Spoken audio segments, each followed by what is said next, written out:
Salut à tous, on se retrouve pour l'épisode 3236 du Zap Image. On commence aujourd'hui en ce jeudi 13 mars avec des anniversaires et on commence tout d'abord avec le Portugais Ruben Neves, milieu défensif de l'équipe de Al Hilal. Il fête aujourd'hui ses 28 ans, lui souhaite un bon anniversaire ainsi qu'à tous les autres joueurs sur cette liste. Et on va parler aussi d'un autre anniversaire, c'est un ancien footballeur, Andrés Escobar Salda Riaga, donc il aurait eu 61 ans aujourd'hui. Donc il fut assassiné en juillet 1994 à Medellín, donc en Colombie, pour avoir inscrit un contre son camp face aux États-Unis, entraînant l'élimination de la Colombie en Coupe du Monde. Le tueur, parce qu'il a été tué les gars par balle, donc il aurait dit le mot goal à chacune des 12 balles tirées, parce qu'en gros il a marqué un but contre la Colombie, contre son camp. Et en gros il y avait eu des narcotrafiquants colombiens, les gars qui avaient fait des paris sportifs, que la Colombie allait passer, elle allait gagner contre les États-Unis. Il lui a marqué contre son camp, donc ils ont perdu beaucoup d'argent. Il a été tué quelques jours après. Donc voilà, il aurait eu 61 ans. Aujourd'hui, on continue, on va parler maintenant de ce qui s'est passé hier soir en Ligue des Champions. Il y avait 4 rencontres.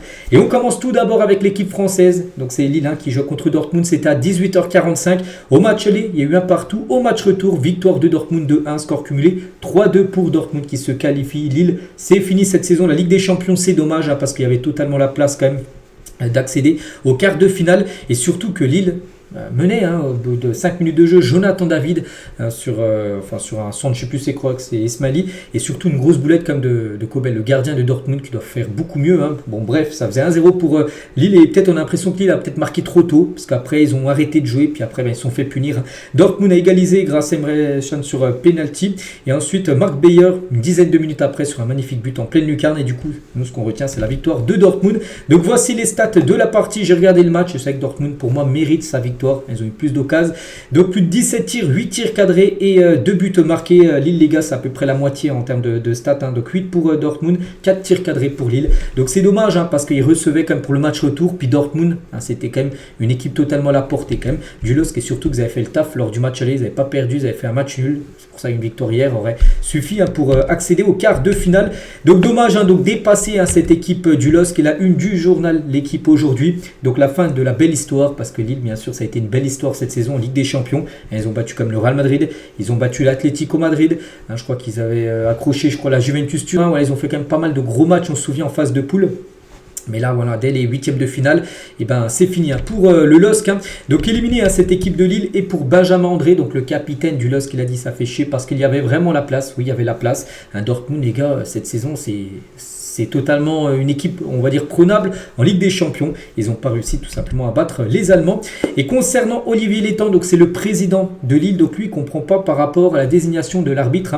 Quand j'ai vu que l'arbitre était suisse-allemand, j'ai trouvé ça particulier. Donc voilà, suisse-allemand, c'est-à-dire les Suisses, mais il parle allemand en gros. Il a dit j'ai trouvé ça pas assez particulier. Il parlait en allemand exclusivement à la mi-temps avec les joueurs de Dortmund.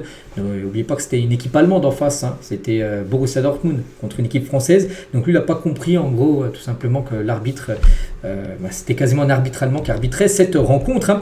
Et sur cette action-là aussi, sur le penalty de Thomas Meunier sur Guirassy, c'est vrai que c'est plutôt léger. Donc là, on se dit, l'arbitre siffle penalty.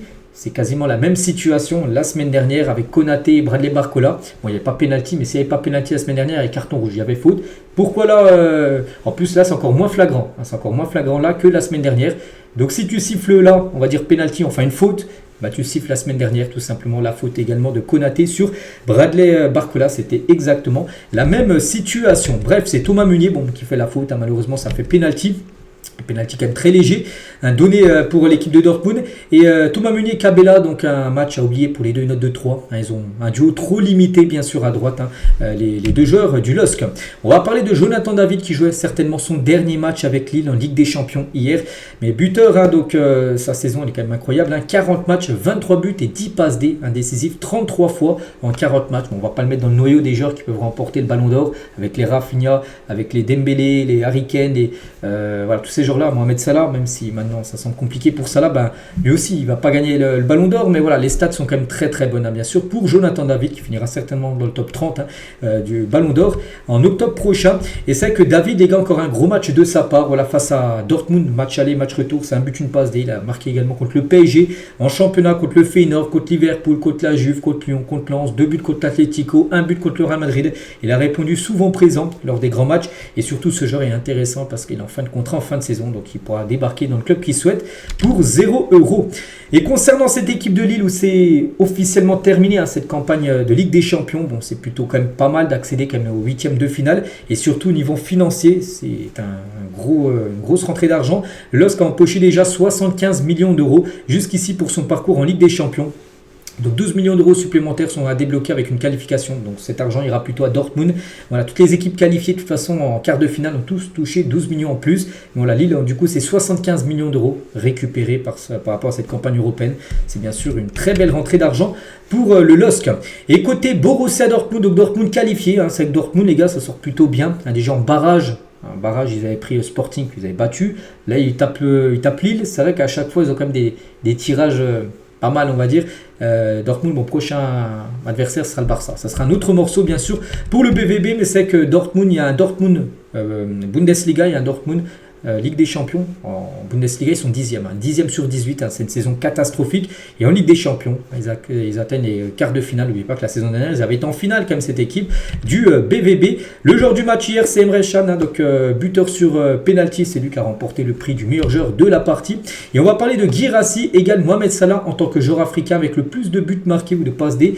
Une saison de Ligue des Champions, 14 fois décisif cette saison. Donc hier, il a été auteur d'une passe D contre Lille. Donc là, passeur D. Donc là, buteur, passeur D, là, doublé, but, passe D, doublé et but, ce qui fait 14 fois il était décisif.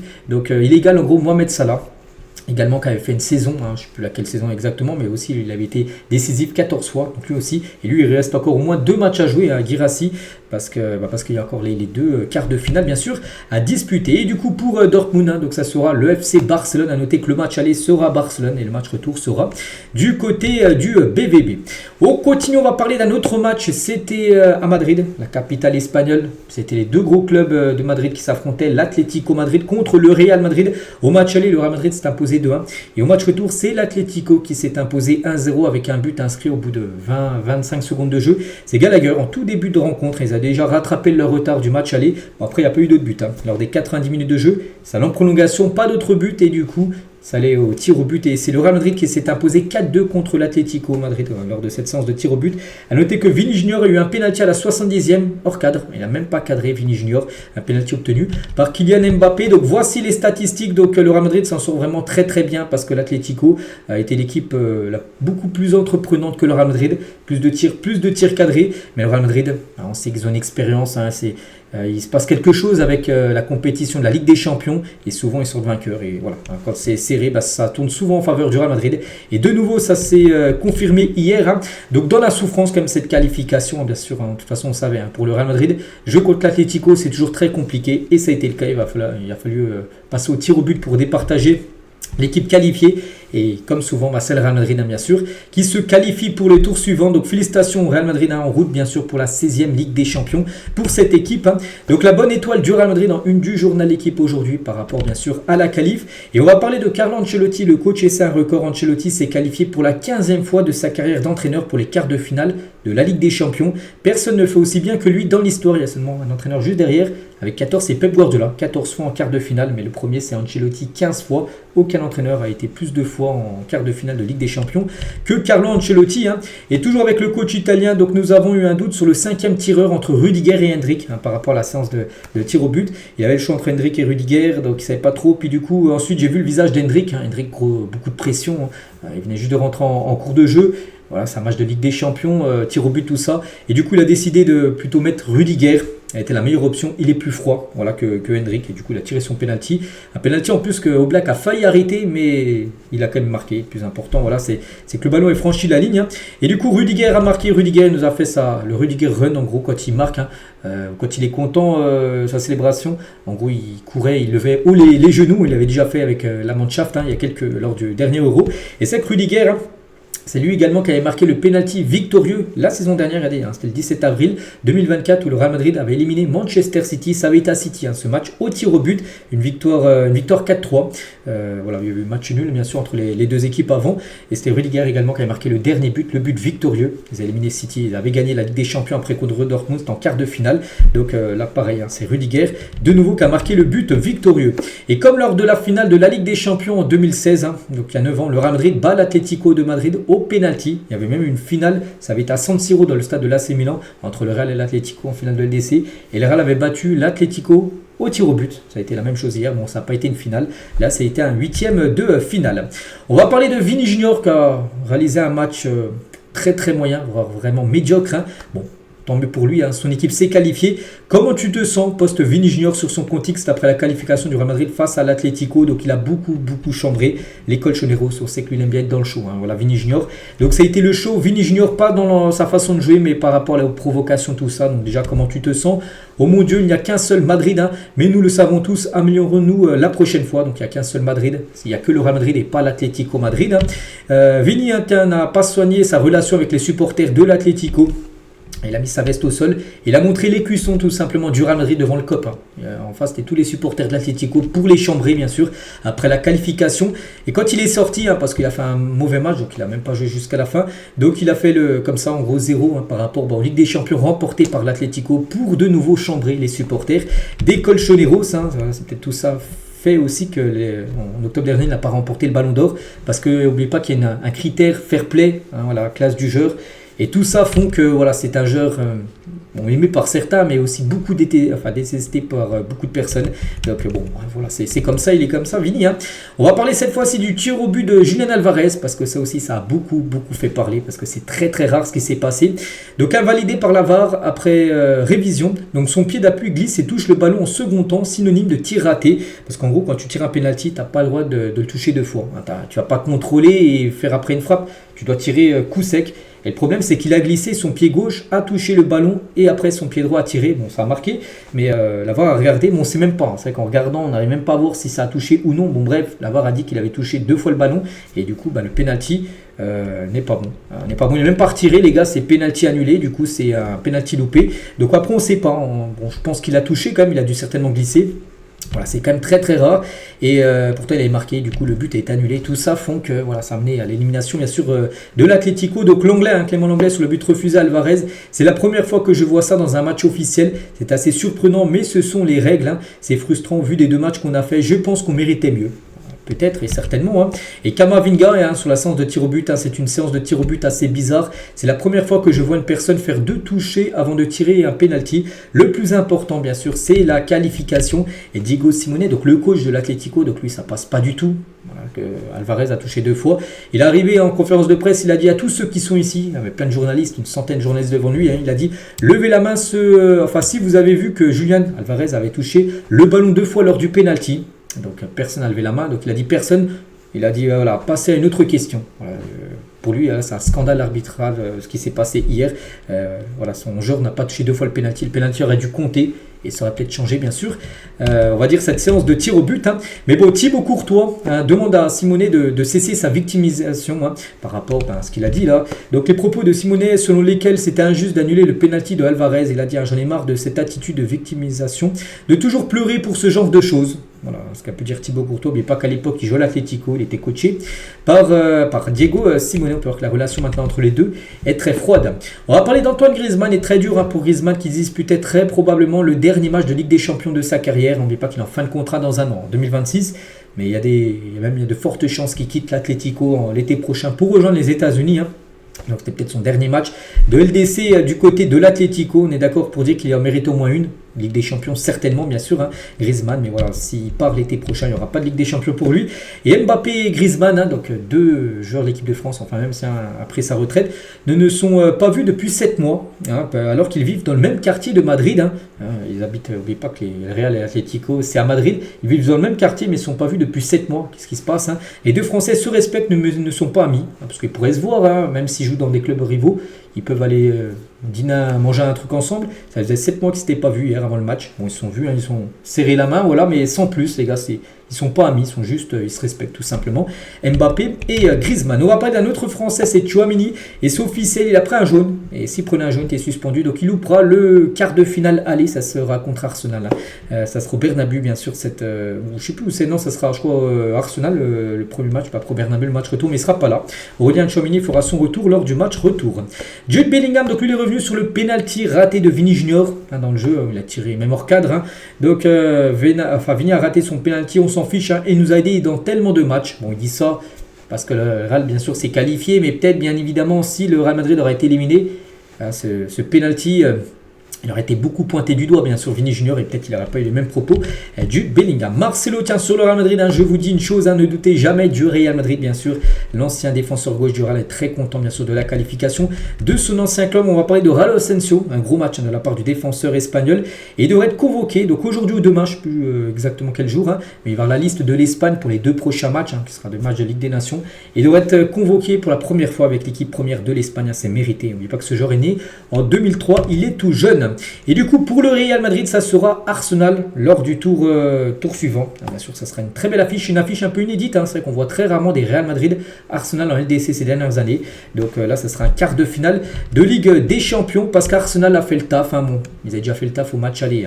Ils avaient gagné 7-1 au match aller au PSV. Bon, hier, ça a été une équipe totalement remaniée. Les Saliba, tout ça, les joueurs normaux dans le cadre, à part quelques-uns comme Declan Rice, ont commencé titulaires, mais sinon, la plupart ont commencé sur le banc. Il a mis pas mal de remplaçants titulaires. Bon, ils ont fait 2 partout, mais bon, ils avaient déjà plié le match lors du match aller. Donc voilà, du coup, score cumulé 9-3 quand même pour Arsenal face au PSV qui se qualifie tranquillement pour les quarts de finale. Donc voici les statistiques de la partie, donc qualifié bien sûr Arsenal.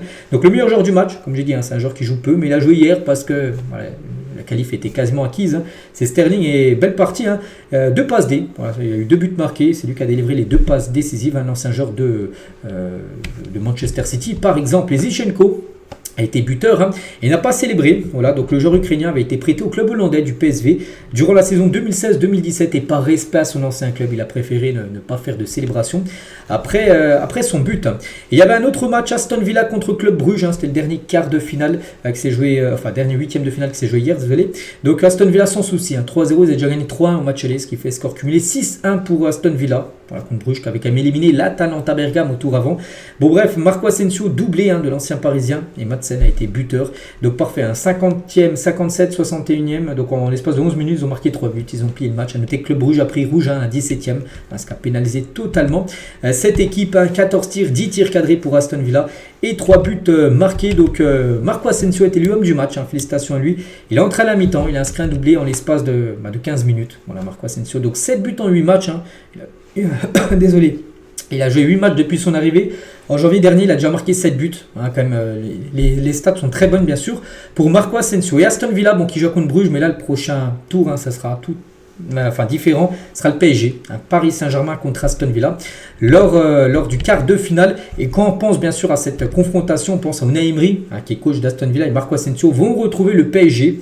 Voilà, un jouait au PSG, l'autre entraînait le PSG il y a quelques années, donc là cette fois-ci ils vont retrouver le PSG bien sûr pour cette affiche. Concernant du coup tous les 8e de finale ont été disputés cette semaine, donc on connaît les 4 nominés pour être élus joueur de la semaine. La semaine dernière ça avait été Alisson Becker qui avait remporté le prix, donc là cette semaine on est entre Donnarumma, Harry Kane, Emre Can et Marco Asensio. Qui sera l'heureux élu, je sais pas, ils méritent tous bien sûr. Donc pourquoi pas de nouveau un gardien, Alisson la semaine dernière et peut-être Donnarumma pour cette semaine avec ses 2 arrêts voilà, lors de la séance des tirs au but et surtout son clean sheet quand même pendant 120 minutes de jeu du côté de Anfield. Du coup, toutes les équipes qualifiées, les 8 équipes qualifiées, parmi ces 8 là, une remportera la Ligue des Champions. Bon, il y a des équipes qui ont déjà beaucoup remporté la LDC comme bien sûr le Real Madrid, comme le Barça, comme le Bayern. Il y a des équipes qui n'ont jamais remporté la Ligue des Champions, comme le PSG, comme Arsenal. Aston Villa, je crois qu'ils ont déjà remporté la LDC, l'Inter aussi. Dortmund aussi, je crois que c'était en 99. En gros, il y a seulement 2 clubs qui n'ont pas remporté, le PSG et Arsenal. Donc voilà, et on connaît déjà, bien sûr, et là, il n'y a pas de tirage au sort. Les années d'avant, on sait qu'il y a des tirages au sort pour savoir l'écart. Donc là, on connaît déjà les affiches. Donc Arsenal, Real Madrid, Paris Saint-Germain, Aston Villa, le Bayern contre l'Inter et le Barça contre Dortmund. Voilà, donc c'est un peu des affiches inédites quand même. Bayern Inter, c'est qu'on voit très rarement ça les dernières années. PSG Aston Villa. J'ai pas en date les gars d'une double confrontation européenne entre ces 2 clubs là. Bon, Barça contre Dortmund, je crois qu'ils avaient déjà joué l'un contre l'autre en phase de poule là il y a quelques semaines, mais voilà, on a hâte bien sûr. Et concernant quand on va se jouer bien sûr ces quarts de finale, donc on a les dates mardi 8 mars 21h. Arsenal, Real et Bayern Inter, ça se jouera en même temps. Il n'y aura pas un match avant et un match à 18h et un match à 21h. Non, les 2 matchs auront lieu à 21h. Et le lendemain, donc le PSG contre Aston Villa, ça sera en même temps que le Barça contre Dortmund. Voilà, et la semaine d'après, donc vu que le PSG a joué le mercredi, ils joueront le mardi après. Le mardi 15, ça va jouer sur une semaine. Comme là, ça s'est joué à 8e de finale, une semaine. On savait déjà les équipes qui passeront. Ça sera la même chose. Et on clôturera avec Real Madrid, Arsenal. Ça sera au Real, le match retour. Et l'Inter, Bayern. Donc le PSG se déplacera à Aston Villa. À noter que si le PSG passe, pas, si le PSG passe par exemple, et on va dire le Real passe contre Arsenal, donc ça pourrait faire un PSG Real Madrid en demi. À noter que le PSG recevrait au match retour, donc c'est une donnée bien évidemment à prendre en compte. Et Dortmund, juste par rapport à eux, donc ils pourraient recevoir en match retour jusqu'en finale. Voilà, enfin jusqu'au moins en demi-finale, parce que la finale se jouera dans le stade du Bayern. Donc le Barça recevra au match aller et Dortmund recevra au match retour. Concernant, toujours tiens, on revient sur le PSG contre Aston Villa. On parlait d'Unai Emery, et c'est vrai qu'on rajoute aussi, la dernière fois qu'Unai Emery et Luis Enrique se sont affrontés, c'était le 8 mars 2017. Enrique a entraîné le Barça et Unai Emery le PSG, c'était lors de la remontada 6-1. Donc cette fois-ci, ils ont changé de club, bien sûr. On n'est plus au Barça, mais maintenant à Aston Villa. Mais voilà, Unai Emery, c'était le coach du PSG. Quand le PSG avait pris l'humiliation 6-1, c'était Luis Enrique, le coach du Barça. Et maintenant, lui est au PSG. Et l'autre est parti dans un autre club à Aston Villa. Et Martinez, tiens, le gardien argentin, va donc faire son retour en France et à Paris un an après s'être payé les supporters de Lille, parce que la saison dernière, n'oubliez pas, Lille avait été éliminé par Aston Villa en Europa League, ça avait été en 8e ou quart, je ne me souviens plus exactement. Il avait chambré, il avait fait des trucs comme ça, voilà, il a fait en plus séance de tir au but, il a arrêté pas mal de tirs au but, donc il avait chambré bien sûr le public français qu'il avait beaucoup sifflé, donc là il va revenir en France au Parc des Princes. On pense qu'un bel accueil lui sera servi par rapport qu'on n'a pas oublié ce qui s'est passé il y a 3 ans en Coupe du Monde. Comme attendu, la 5e place à l'indice UEFA de la France est officiellement assurée. C'est vrai que le PSV s'est fait éliminer le Feyenoord, le PSG s'est qualifié, donc ça c'est bon bien sûr pour l'indice UEFA français. Donc c'est sûr les gars, de quoi conserver 4 clubs en Ligue des Champions saison prochaine et voir l'avenir avec optimisme. Voilà, la Ligue 1 restera devant l'Eredivisie, le 6e championnat, la Ligue 1 en 5e championnat. Donc il y aura bien 4 équipes, enfin 3 sûres et une qui passera par les barrages. Donc ça passe pour les barrages, il y aura de nouveau 4 équipes en LDC saison prochaine. On va parler de Lewandowski qui retrouvera une nouvelle fois son ancien club, Dortmund, parce que maintenant il est au Barça, mais pas que le Barça affrontera 2 fois le Borussia Dortmund. Martin Odegaard lui va retrouver le Real Madrid lors du Real Arsenal qui aura lieu là dans quelques semaines bien sûr pour les quarts de finale. Concernant Kompany s'exprime sur l'adversaire du Bayern Munich en quart de finale, donc l'Inter. Nous avons hâte d'affronter l'Inter. Nous sommes battus avec acharnement. Nous avons été solides et dangereux. Donc voilà, c'est vrai que ça aussi c'est une très belle affiche, peut-être la plus belle. Bayern-Inter, c'est peut-être la plus belle les gars, la plus serrée. On verra. Bon après ils seront tous serrés bien sûr, mais on a hâte de voir ce Bayern Munich Inter Milan. On revient sur le Paris Saint-Germain et sur le match avant-hier contre Liverpool bien sûr. Et 40, c'est quoi? Donc le PSG, la première équipe française à remporter une séance de tir au but en Ligue des Champions depuis 40 ans. Il y en a quelques-unes qui ont été effectuées. Et à chaque fois c'était élimination. La dernière gagnée, ça avait été Bordeaux face au FC Dnipro en 1985, la dernière fois qu'un club français avait gagné en Ligue des Champions lors d'une séance de tir au but. Sinon à chaque fois ça avait été élimination, donc là tant mieux. Et surtout le PSG a Donnarumma, et Donnarumma les gars c'est simple, il a réalisé 7 séances de pénalty dans sa carrière, il en a remporté quand même 6, donc le ratio est quand même très très bon. C'est quelqu'un qui arrive tout simplement héroïque souvent lors des séances de tir au but. Donnarumma, on se souvient de la séance de tir au but lors de la finale de l'Euro 2021 contre l'Angleterre, où il avait arrêté bien sûr aussi pas mal de pénalty lors de cette séance. Nasser le président, donc les joueurs ont écrit l'histoire bien évidemment de cette magique soirée à Anfield. Et pour le PSG, à niveau c'est jackpot, on parlait tout à l'heure de Lille, qui a remporté 75 millions d'euros, mais pas les 12. Le PSG a bien remporté 12 millions d'euros en plus. La qualification du PSG contre Liverpool va rapporter 12 millions d'euros en plus. Et si le club passe en demi-finale, touchera encore 15 millions d'euros en plus. Voilà, ils étaient déjà 75 plus 12, ça fait déjà énormément d'argent. Donc ils peuvent rapporter encore 15 s'ils éliminent l'équipe d'Aston Villa. La Ligue des Champions, vous savez, c'est jackpot total. La presse britannique encense le PSG après, bien sûr, la victoire avant-hier. Donc le PSG était tout simplement trop fort pour Daily Mail. Le Daily Mirror, donc le PSG est entré dans l'histoire Anfield en brisant le cœur de Liverpool et Sky Sport. Donc Paris est entré dans l'histoire. Voilà, c'est vrai que le PSG fait peur maintenant en Europe, contrairement peut-être aux années précédentes. Et même Daniel Riolo croit au sacre du PSG, alors que lui, souvent, les gars, clash à chaque fois le PSG, mais là, il pense qu'il y a quelque chose à faire avec Paris cette saison. Se qualifier comme ça en Anfield contre l'équipe qui était jusque-là considérée comme la meilleure, c'est une performance extraordinaire, un exploit. Chaque année, il y a de l'espoir, mais cette année, il y en a un peu plus, évidemment. Qu'on va se mettre à nouveau à y croire. L'image que dégage le PSG cette année est un peu différente. Là, ça a été fantastique. C'est que le PSG, les années précédentes, des fois, il ne faisait pas très peur. Mais là, dans ce collectif, comment joue le PSG, avec le nombre d'occasions aussi que se crée le Paris Saint-Germain, et le PSG vraiment fait peur. Et pour Samir Nasri, il a dit c'est magnifique ce qu'ils ont fait, et c'est mérité sur la double confrontation contre Liverpool. Il n'y a rien à dire, un PSG mérite sa qualif. Je pense que Paris va être le poil à gratter de la compétition. Donc le poil à gratter, c'est dire en gros que l'équipe que c'est le genre d'équipe que personne ne va affronter. Voilà, que tu n'as pas envie d'affronter le Paris Saint-Germain, même si je ne les mets pas encore parmi les favoris, parmi les outsiders, les favoris, je mettrais plutôt le Bayern, je mettrais bien sûr le Real Madrid et peut-être le Barça, ces trois-là. On va mettre le PSG dans le lot juste en dessous. Voilà, bien sûr, mais c'est une équipe bien sûr que personne veut jouer. Toujours avec ce match avant-hier, on va parler de la personnalité aussi Désiré Doué, 19 ans, qui demande à Luis Enrique de tirer d'être le 5e tireur de penalty. Il a fallu avoir que 4, je crois, parce qu'il n'y a eu que 4-1 lors de la séance, vu qu'ils avaient loupé pas mal de penalty. Liverpool, mais regardez, il a demandé de tirer le penalty alors qu'il a seulement 19 ans. Il a pu avoir trop de pression et essayer de ne pas vouloir tirer le penalty. Non, il a demandé de tirer bien sûr le péno. Et Doué pour être appelé en équipe de France en cas de forfait de Marcus Thuram, parce que cet après-midi à 14h, Deschamps va dévoiler sa liste. Et il y a des chances peut-être de voir Désiré Doué. Le Parisien est très suivi et apprécié par le staff des Bleus, surtout vu des derniers matchs, ce qu'il fait. Ce serait totalement logique de le voir appelé, bien sûr, dans le groupe A de l'équipe de France. Il n'a jamais été appelé, il a toujours été appelé avec les espoirs. Et Désiré Doué, quand il a marqué le but victorieux, le but de la qualif, il a reproduit la célébration de Cole Palmer, la célébration, on peut dire clim, faite par Désiré Doué. On va parler cette fois-ci de Thierry Henry et fan de Vitinha. Vitinha, les gars, c'est un joueur exceptionnel. Actuellement, je pense, dans le top 2, voire top 3 des meilleurs milieux de terrain avec Pedri et peut-être João Neves. Je mettrai ces trois-là. Donc ce mec-là, Vitinha, c'est vraiment un autre football. On parle toujours des joueurs qui font des passements de jambes et qui offrent la victoire à leur but, mais lui, il contrôle le tempo du match et c'est ça qui compte. Il a le ballon, les gars, il touche déjà beaucoup de ballons, il perd très rarement les ballons, il vient tout le temps demander tout ça. C'est un joueur tellement important. La manière dont il contrôle le jeu et le défend, c'est vraiment un autre sport. Voilà, vraiment un magnifique joueur, bien sûr, ce Vitinha qui a pris quand même de l'ampleur déjà de la saison dernière. Moi, c'était certainement le meilleur Parisien là, cette saison aussi. Il nous refait de nouveau une saison exceptionnelle. Julien Laurent sur le match de Nuno Mendes face à Mohamed Salah. Je n'ai jamais vu un défenseur prendre Salah comme il l'a fait sur 210 minutes de jeu depuis qu'il est en Angleterre. Sur le 1 contre 1, ça a été l'une des pires performances de Salah, qu'on n'a pas du tout vu Salah sur les 2 matchs entiers plus prolongation, parce qu'en gros Nuno Mendes l'a complètement, on va dire, éteint. On va parler cette fois-ci de Dembélé.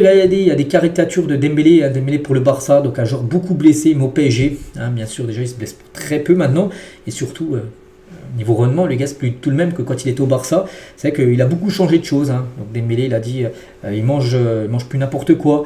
Il fait attention à lui, à ce qu'il fait. Il sort plus trop le soir et tout ça, ça se ressent dans ta façon de jouer. Et maintenant, bien sûr, c'est le prime. Bien sûr, là actuellement, c'est le prime de Dembélé depuis quelques mois. Et Dembélé, il a dit, il n'y a que des favoris quand tu vois le Barça, le Real Madrid et l'Inter jouer. Tu arrives en quart de finale à la Ligue des Champions.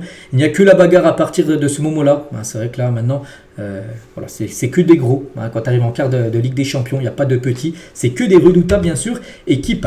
On en sait un peu plus aussi sur l'échange entre Van Dijk à la fin du match avec Nasser et Luis Campos. Je dis, ils avaient longtemps parlé.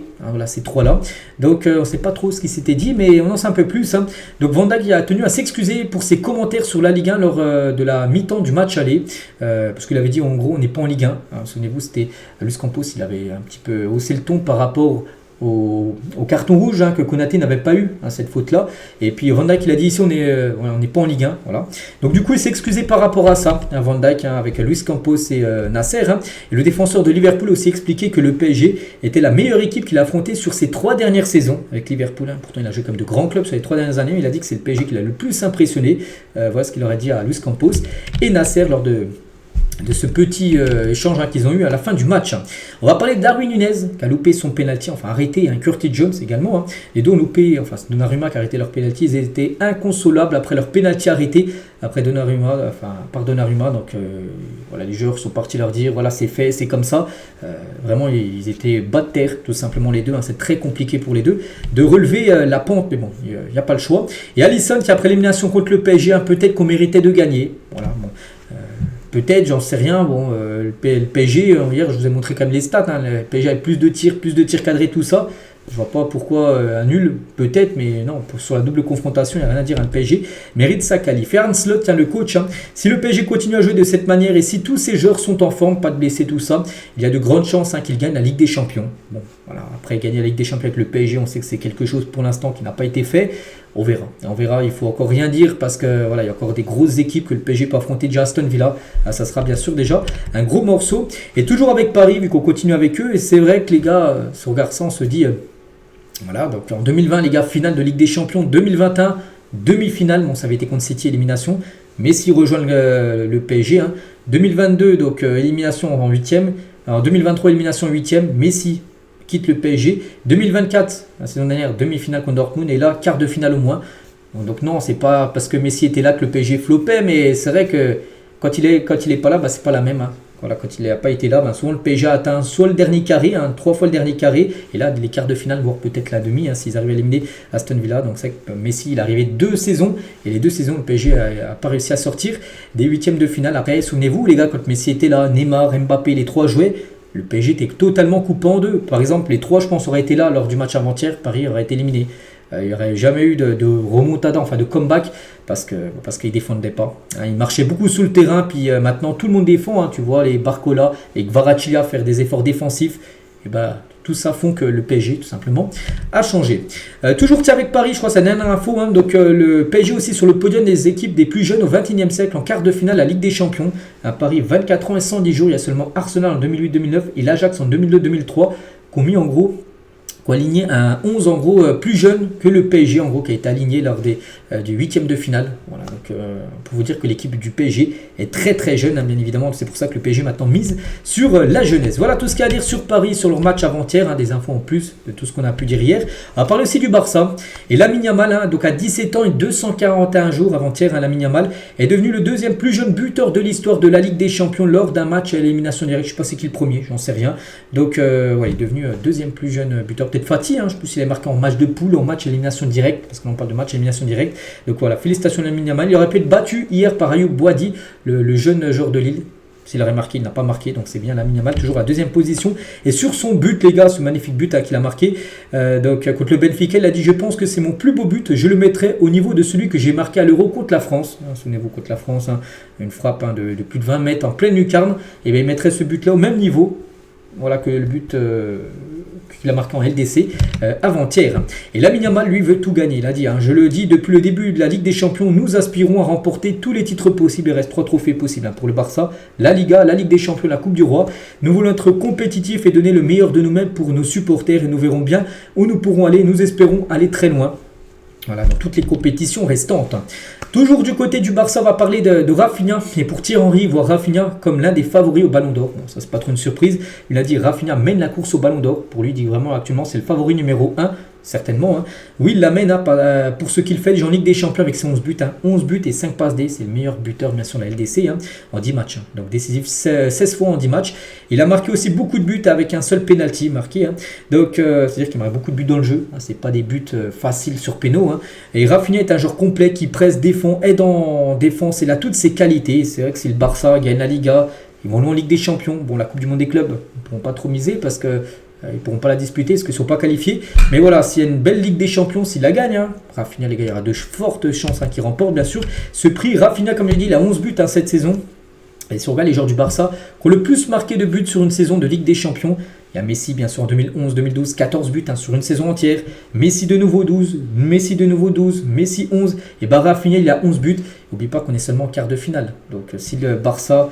il y a encore 2 matchs à jouer, voire encore 2, peut-être la finale. En tout, il peut rester jusqu'à 5 matchs, parce que Rafinha, il y a moyen encore qu'il marque. Il n'est plus qu'à 3 buts de revenir sur Messi. Et n'oubliez pas, le recordman, c'est Cristiano Ronaldo. Sur une saison de Ligue des Champions, il a marqué 17 buts CR7.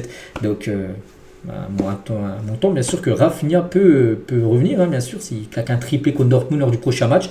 Bien sûr, ça sera totalement jouable. Et Alejandro Balde et Gavi, ils ont dit les deux, donc avec tout ce qu'on propose cette saison, du côté du Barça, évidemment que nous sommes favoris. Il y a également d'autres équipes très fortes, mais on y croit. Bien sûr, le Barça y croit fortement. C'est que le Barça, peut-être 10 ans après, c'est peut-être actuellement les grands favoris pour remporter la Ligue des Champions. On revient 13 ans jour pour jour en arrière, et c'est Brandao qui qualifiait l'OM Olympique de Marseille en quart de finale de la Ligue des Champions grâce à un contrôle du dos. Voilà, ils ont éliminé Marseille comme l'équipe de l'Inter Milan. En plus, c'était à Milan, le match à retour. Donc voilà, Marseille s'était qualifié en quart. Après, je crois qu'en quart, ils avaient été éliminés face au Bayern qui les avait battus. Mais bon, ça avait été quand même une belle qualification de Marseille. Aujourd'hui au programme, on a parlé beaucoup de la Ligue des Champions, mais aujourd'hui c'est l'Europa League, les 8e de finale retour. Voici le gros programme. Voilà, si vous voulez avoir les horaires, par exemple Lyon, ça sera 21h ce soir. Ils ont gagné 3 matchs aller. Il faudra conserver bien sûr et gagner si possible contre Bucarest. Si Lyon se qualifie, n'oubliez pas, ça sera soit Manchester, soit la Real Sociedad en quart de finale. Au match, il y a eu un partout. Donc voici le gros programme aujourd'hui des huitièmes de finale de la Ligue Europa. On parlera des résultats demain et également de la Conference League au programme avec Chelsea par exemple qui avait gagné 2-1 à Copenhague la semaine dernière. Donc là, cette fois-ci, ça sera chez eux. Chelsea qui est pour moi les grands favoris pour remporter cette compétition. Et on finit aujourd'hui avec la liste de Deschamps. Donc là, quand je fais la vidéo le matin, elle est à 14h. Donc je ne sais pas encore qui sera appelé. Mais n'oubliez pas, à 14h tout à l'heure, on connaîtra bien sûr le groupe de l'équipe de France pour les 2 prochains matchs contre la Croatie. Et tiens, on finit aujourd'hui avec ça. Qui doit être appelé chez les Bleus aujourd'hui? Désiré Doué, Cherki, à Cluj. Imaginez s'il y en a un des 3 qui doit être appelé. Lequel pour vous mérite le plus? C'est vrai que c'est que des cracks, mais bon, il faut en prendre un parmi les 3. Donc moi, je partirai directement sur Désiré Doué. J'espère qu'il sera appelé, même si les 2 autres méritent. Il faut faire un choix. Je pars sur Doué. Donc voilà les gars, ce qu'il y a à dire aujourd'hui. J'espère que ça vous a plu. On se retrouve nous demain, bien sûr. Demain, vendredi, on parlera de tout ce qui s'est passé ce soir avec de nouveau la Coupe d'Europe. Bonne journée à vous et à demain.